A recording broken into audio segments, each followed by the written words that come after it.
पप्पा टॅक्सी मत चलाना, मैं आपको मदत करेगी. ती गेली. त्या जागेवर माझा एक मुलगा आहे.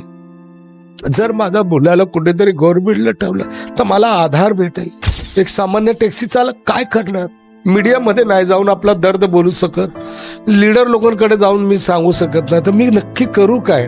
शेवटी मम्मी आणि पप्पा जर नाही असले असते तर आम्हाला कोण बघितलं असतं? एक बहीण आणि भाऊजींनी.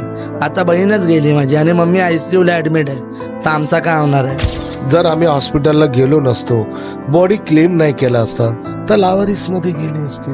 पेपर नाही झालेले, बॉडी पूर्ण लोकांची झालेली आहे. हे कसं? आमचा दुःख न भरण्यासारखं आहे.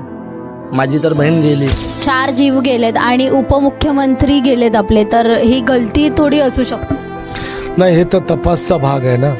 आमच्याकडे आयडिओ आहे. आता आम्ही मीडियामध्ये नाही जाणार, कुठल्या राजकीय नेत्याकडे नाही जाणार, तर मदत करणार कोण आणि आम्हाला मदत भेटणार कुठून?